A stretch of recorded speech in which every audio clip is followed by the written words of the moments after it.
मेरे हिसाब से राजनीति होनी चाहिए, इसलिए नहीं कि वो एक पिलर है, बल्कि इसलिए होशी राजनीति नहीं होनी। क्योंकि कॉन्स्टिट्यूशन ने एक पाथ दिया so that we can walk on it today. Keshavananda Bharati के केस में हमने देखा गया था कि जो फंडामेंटल राइट्स होते हैं वो कोई भी पार्टी कभी भी चेंज नहीं कर सकती। तो संविधान में अमेंडमेंट्स होने चाहिए, संविधान पूरा चेंज नहीं होना चाहिए।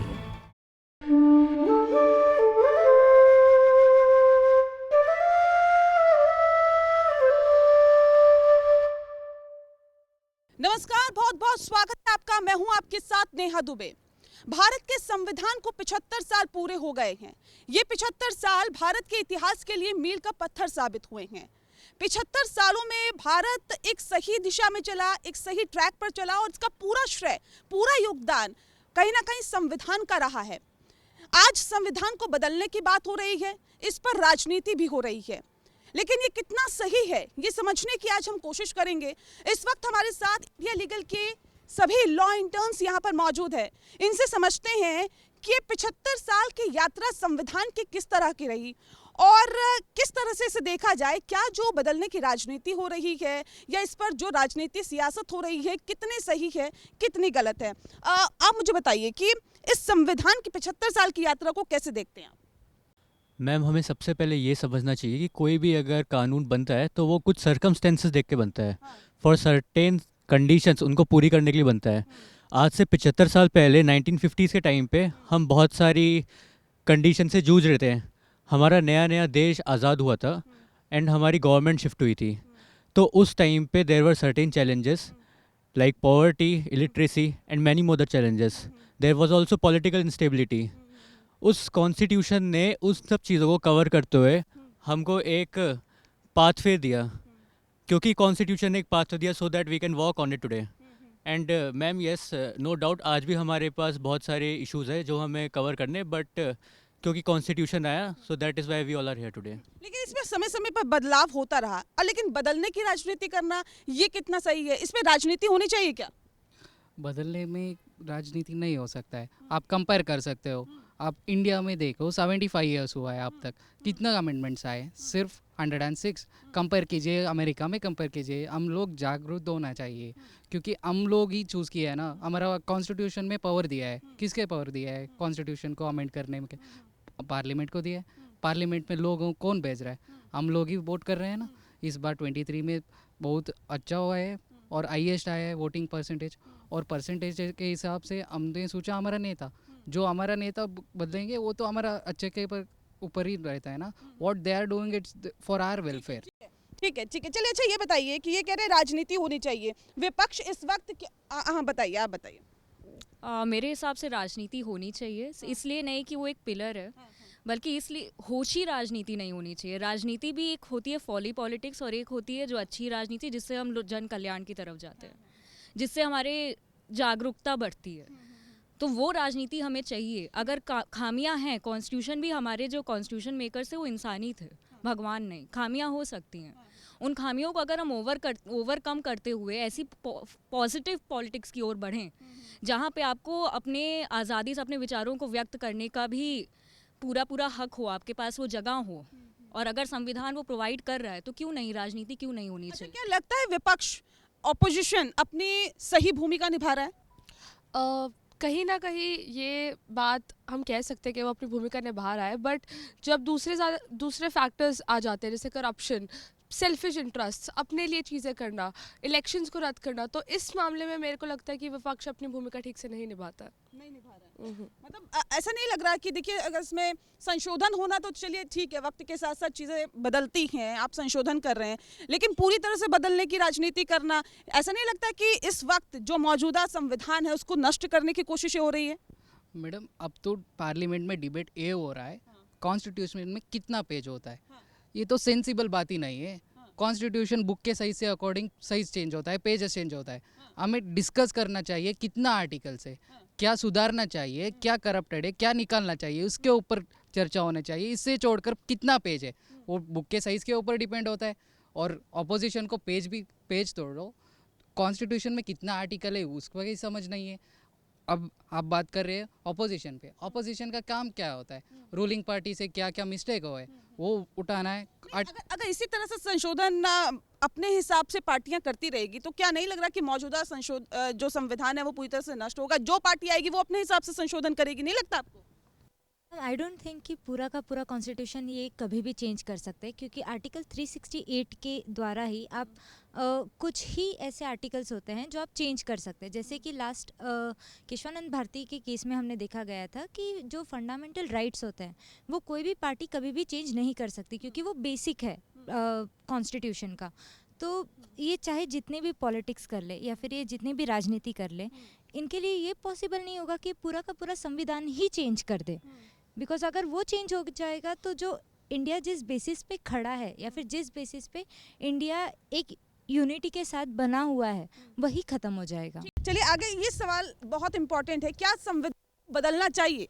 एक थोड़ा सा स्पेस आप मुझे यहाँ पे दीजिए, मैं ताकि सवाल यहाँ तक पहुँच पाऊँ। आप बताइए, बदलना चाहिए क्या? नहीं मैम, चेंज नहीं होना चाहिए, इवॉल्व होना चाहिए for the betterment of society और पब्लिक ट्रस्ट मतलब गेन करने के लिए। चेंजेस तो नहीं होने चाहिए। अगर इंपॉर्टेंट चेंजेस है तो अमेंडमेंट के थ्रू किए जा सकते हैं according to the needs of the society. बदलना चाहिए संविधान? देखिए, जब हम संविधान का बात करते हैं तो हमारे जो कॉन्स्टिट्यूशन मेकर्स है वो भी ये बोले कि जो संविधान है वो जो यहाँ के जो देश के जो नागरिक है वो उनका एक रिफ्लेक्शन है। तो हम जब संविधान पढ़ते हैं तो सिर्फ हम संविधान नहीं पढ़ रहे, कानून नहीं पढ़ रहे हैं, जबकि वो जो संविधान होता है वो हमारा रिफ्लेक्शन होता है। और रही बात संविधान में बदलाव लाना, तो समय के हिसाब से हर चीज़ बदलते हैं, सर्कमस्टांसेस बदलते हैं, सोसाइटी बदलती है, तो उस हिसाब से जब हम देखते हैं तो संविधान में बदलाव लाना ज़रूरी है। लेकिन सवाल इस बात को लेकर है, देखिए सरकार जब बदलाव की बात करती है या विपक्ष बदलाव की बात करता है तो इस बीच क्या जनता से सुझाव नहीं लेना चाहिए? क्या नहीं लगता कि जनता की भी सोचने चाहिए, उसके विचार क्या है या वो क्या सोच रखती है? लगता है आपको कि जनता से भी पूछना चाहिए?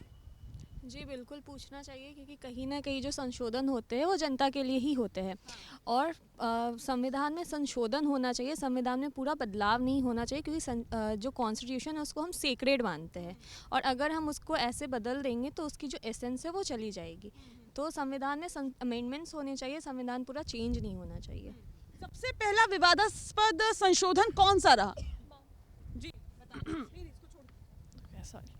So it was 42nd constitutional amendment. ये सबसे ज़्यादा कंट्रोवर्शियल रहा है आज तक, बिकॉज सबसे पहले तो ये नेशनल इमरजेंसी जो 75 में हुई थी, 1975 में, वो खुद ही बहुत कंट्रोवर्शियल रही। तो इसमें इंदिरा गांधी ने सबसे पहले तो हाई कोर्ट और सुप्रीम कोर्ट की जो जुडिशल रिव्यू की पास थी वो ले ली, फंडामेंटल राइट्स को सस्पेंड कर दिया, especially right to life and liberty, उनको सस्पेंड कर दिया। फिर उसके बाद और भी कुछ जैसे इंडिया का जो कॉन्सेप्ट था वो प्रियम्बल में कुछ ऐसे वर्ड्स थे उनको चेंज कर दिया। सो इट वाज प्रिटी कुछ ऐसे वर्ड्स ऐड करे गए थे कॉन्स्टिट्यूशनल अमेंडमेंट में, और काफ़ी चीज़ें ऐड करी थी जो खुद ही जो पावर्स को, सेपरेशन ऑफ पावर्स के जो कॉन्सेप्ट था उसको अब्यूज़ कर रही थी।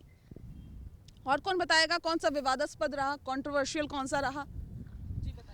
कंट्रोवर्शियल सिटीजनशिप अमेंडमेंट एक्ट भी ले लो। आपने कहा था पीपल से पूछना है, लोगों से पूछना है, उसका मैं आंसर कर देता हूँ। इंग्लैंड ले लो, इंग्लैंड ने क्या किया, यूनाइटेड किंगडम सारे जनता का ओपिनियन ली, इसके ऊपर उन्होंने अमेंडमेंट्स किया। अब कहाँ है इंग्लैंड? सबसे जीडीपी फॉलो हो रहा है, डेमोक्रेसी फॉलो हो रहा है, पूरा अनस्टेबिलिटी है पॉलिटिक्स में और लोगों का अनएम्प्लॉयमेंट है। लोगों का चिंता में लेना है, पर ये सब लॉज है ना, ये सब पूरा एक्सपर्ट्स करना है। लोगों के एक्सपीरियंस, उनका एक्सपेक्टेशंस कुछ और रहता है। अब देखो कोई सिटी में, श्रीलंका को एग्जांपल ले लो, लोगों को फ्री चाहिए था, सब कुछ फ्री में बांट दिया, और फ्री में बांट दिया क्या हुआ? अब इकोनॉमी क्रैश हो गई, सारा डेट में गई एंटायर कंट्री। अब सिटीजनशिप अमेंडमेंट अमेंडमेंट के बाद बात करेंगे। Talking about citizenship amendment where many of the people are left out. When you talk about Sunnis in Pakistan, they are only 10%, they are the minorities. Statement which was given by the ministry say that we are covering all the minorities of all the difference. They are covered only 5 castes, that is Buddhism, Hindus and other 3, Christianity and other 3 of them. So when you talk about amendment which is for the welfare, we have to see everything, because we have secular and sovereign country, so we need to think about all those things. ये बताइए कि अगर एक बहुमत की सरकार होती है जो मेजॉरिटी की सरकार होती है उसके द्वारा या उसके ज़रिए किसी भी तरह का संशोधन क्या तानाशाही नहीं कहलाएगा? क्या नहीं लगेगा कि वो अपने ही बातों को, अपनी ही मांगों को, अपने ही हिसाब से चीज़ों में परिवर्तन कर रही है, संविधान में परिवर्तन कर रही है, वो तानाशाही नहीं होगा? मैम उसको तानाशाही नहीं बोलेंगे, मैं नहीं मानता कि तानाशाही है। जब तक एक गवर्नमेंट पावर में नहीं होती है, एक अच्छे से उसको बहुमत नहीं मिलती है, तो वो डिसीजन नहीं ले पाती है। अगर वो देश के लिए डिसीजन नहीं ले पाएगी, पॉलिसीज़ नहीं बना पाएगी, तो हमें कुछ भी अच्छा, कोई पॉलिसी सिटीजन्स के लिए अच्छा नहीं होगा। एंड दी सबसे बड़ा इसका एग्जांपल है जीएसटी का। एंड वो 2006 में आ गया था पार्लियामेंट में, बट कभी पास नहीं हो पाया था क्योंकि मेजोरिटी नहीं थी। वो तो 2017 में जब मेजोरिटी आई एंड उसके बाद वो जो बिल पास हुआ, उससे हमारे देश में काफ़ी ग्रोथ हुई है। बिकॉज पहले बाहर से जितनी भी कंपनीज थी वो इंडिया में आने में सोच रही थी कि इतने सारे टैक्सेस हैं, हमें समझ नहीं आता है। बट अब कंपनीज़ को पता है कि सिर्फ एक टैक्स है जीएसटी, जो उनको समझना है, जो उसको फॉलो करना है। एंड बाहर की जो कंपनीज इंडिया में आई है वो ग्रोथ ला रही हैं, जॉब्स ला रही हैं। तो मेजोरिटी होना बहुत इंपॉर्टेंट है। चलिए, एक बहुत इम्पोर्टेंट सवाल है कि समान नागरिक संहिता लाना क्या सही है? क्या आपको लगता है कि ये लाना चाहिए? और अगर ये आता है तो क्या संवैधानिक सिद्धांतों का हनन नहीं होगा? क्या उसके खिलाफ नहीं जाएंगे? मैम मुझे ऐसा लगता है कि अगर यूसीसी अभी भारत यूसीसी के लिए अभी भी तैयार नहीं है, कहने को वो हमारे संविधान में ही दिया हुआ है, आर्टिकल 44 उसके बारे में बात करता है कि भारत को ज़रूरत है यूसीसी की, और बहुत सारी चीज़ें हैं जिससे महिलाओं के राइट्स और बहुत सारी चीज़ें इंश्योर होंगी अगर यूसीसी आता है तो। लेकिन अगर हम कंसिडर करें नॉट ओनली माइनॉरिटी के राइट्स लेकिन मेजॉरिटी कम्युनिटी के भी राइट्स, तो हर एक कम्युनिटी के राइट्स इफेक्ट होंगे यूसीसी से, क्योंकि अभी हम इम्प्लीमेंटेशन और उसके एग्जीक्यूशन के लिए तैयार नहीं हैं। तो हर कम्युनिटी पे उसका एडवर्स इफेक्ट होगा, ऐसा मुझे लगता है। ठीक है, यूसीसी लाना ठीक है? यूसीसी लाना ठीक है। आप एक तो ऑब्जर्व करिए, अगर 2 कम्युनिटी है इंडिया में, हम तो सॉवरेन है और हम सेक्युलर भी है, एक बंदा एक शादी कर सकता है, एक और बंदा 4 शादी कर सकता है। दरअसल हम बात कर रहे हैं संविधान की। संविधान में क्या बदलाव होना चाहिए, नहीं होना चाहिए? अच्छा, एक बहुत महत्वपूर्ण सवाल इस बात को लेकर भी है, ये बताइए कि प्रस्ताव से क्या धर्मनिरपेक्ष शब्द को हटा देना चाहिए? जी मेरा मानना है कि हाँ, हमें इसको हटा देना चाहिए। पहले तो ये जिस कॉन्स्टिट्यूशनल अमेंडमेंट में आया था वो खुद ही बहुत ही कंट्रोवर्शियल है, क्योंकि इसमें एक सरकार ने अपने आप से इस शब्द को प्रीएम्बल में ऐड कर दिया। लोगों की जानकारी के लिए मैं ये बता दूं कि इस शब्द को प्रीएम्बल में ऐड करना खुद बी.आर. अम्बेडकर ने भी मना किया था। वो इसके अगेंस्ट थे, क्योंकि अगर हम अपने प्रीएम्बल को पढ़ें तो उसमें ये लिखा हुआ है we the people enact this और we the people accept this. तो जब हम धर्मनिरपेक्षता की बात करते हैं, जब हम सेक्युलरिज्म की बात करते हैं, तो ये कॉन्सेप्ट बात करता है कि स्टेट को, गवर्नमेंट को डिस्क्रिमिनेट नहीं करना चाहिए और उसको सारे धर्मों को एक तरह से देखना चाहिए, सबको साथ रखना चाहिए। लेकिन जब हम इसमें प्रीएम्बल में देखें तो ये इसमें भारत में बिल्कुल उल्टे तरह से लगाया जा रहा है, और इसमें रादर देन स्टेट और गवर्नमेंट लोगों को इस तरह से फोर्स किया जा रहा है कि वो सबको एक समान ही देखें और वो सबसे इक्विवेलेंट रहें। तो बेसिकली इधर अब सेक्युलरिज्म रिलीजन की इक्वालिटी से हट के एक मेजॉरिटी वर्सेस माइनॉरिटी का इशू बन गया है, जहाँ पे एक कम्युनिटी को ये फोर्स किया जा रहा है कि वो सारे धर्मों से दूर रह के अपने धर्म से भी कट जाए।